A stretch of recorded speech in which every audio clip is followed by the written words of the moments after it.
Hi, my name is Udeen Shaw, and today I want to talk about a project called Threads. Threads is an application that I've been developing that addresses issues that I have with traditional spreadsheets. The first issue is the user interface. I think spreadsheets were developed back in the 70s when it was acceptable to type in formulas and cell references and dollar signs. But now in 2013, with the prevalence of touch interfaces and better graphics, I think there are better ways to create relationships between sets of numbers, and I think there are better ways to visualize those relationships. Second issue I have is that the way data is stored in a spreadsheet is not optimized for the way spreadsheets are used. So spreadsheets were originally modeled after accountant worksheets, but most of the Excel users that I know are not accountants. They are actually scientists or engineers. So there are three use cases that I keep seeing over and over.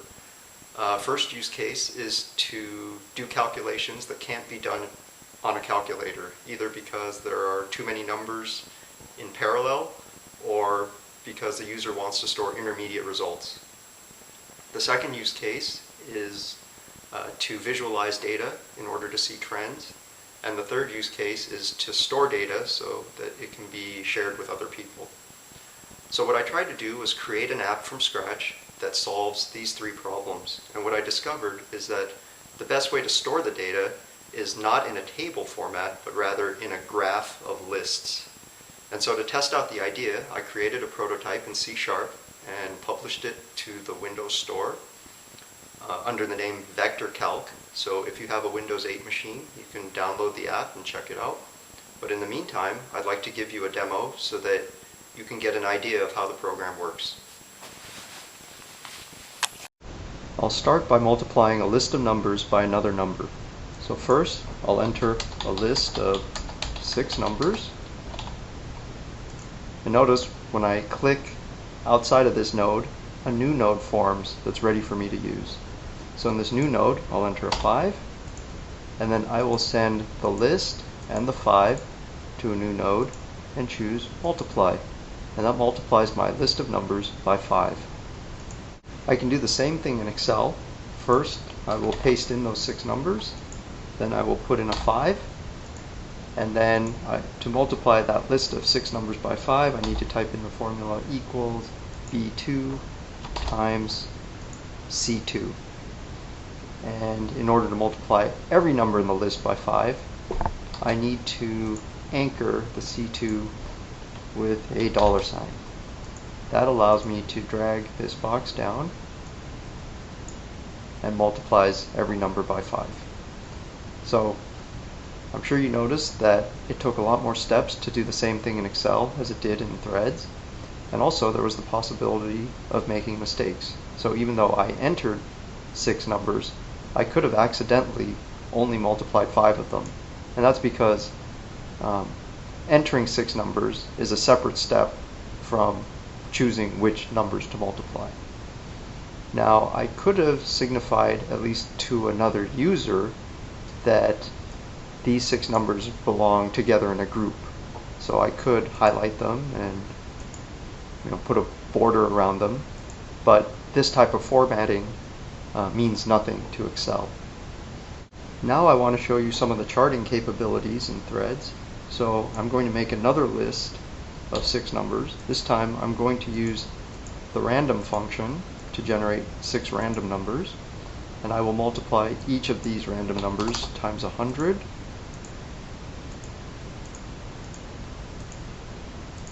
And now, in order to graph this list versus this list, all I have to do is send them both to a new node and choose scatter. And the nice thing in Threads is that a chart actually has equivalent properties to the other nodes. So a scalar, a list, and a chart are all nodes. And so this allows me to take the underlying data from the chart and send it to a new node, and I can get, for example, the slope of the line. And you may have noticed that the data keeps changing every time I update a node, and that's because I'm using random numbers and they get updated every time the screen updates. If I want that to stop, happening, I can choose none here. So as opposed to Excel, where a chart is a separate object that's overlaid on top of the data table, charts feel more integrated within Threads. I can also take the underlying data from my slope node, which is the same as the underlying data from the chart, and I can get the r-squared of my line. Finally, I want to show you some of the other functions I've built into Threads. So you can see we've got basic arithmetic, trig functions, logs, simple statistics, and some charting functions. And also, if you do not want to use one node per operation, you can put mathematical expressions within a node. So instead of 12, I could type 3 times 4, or instead of 34, I could replace that with a completely different expression. And so that's another way to input an expression in Threads. So there are still a lot of functions that I want to add to the program, and I'd like to port it to iPad so that I can increase its exposure. Now my problem is that I have a full-time job and 2 young kids at home, and so that means I only have a couple hours each night to work on this project. So I've been looking into hiring some developers to help me out. I've contacted 2 companies, EBEX and WillowTree, and they both charge $20 or $25K per iPad app minimum. And so that's why I'm on Kickstarter now, to raise money to be able to afford to hire some developers and also to cover the cost of rewards and fees and shipping. So if I don't get the money, I will still continue working on this app, but it will just take a lot longer. So thank you for your time, and I hope I can count on your support.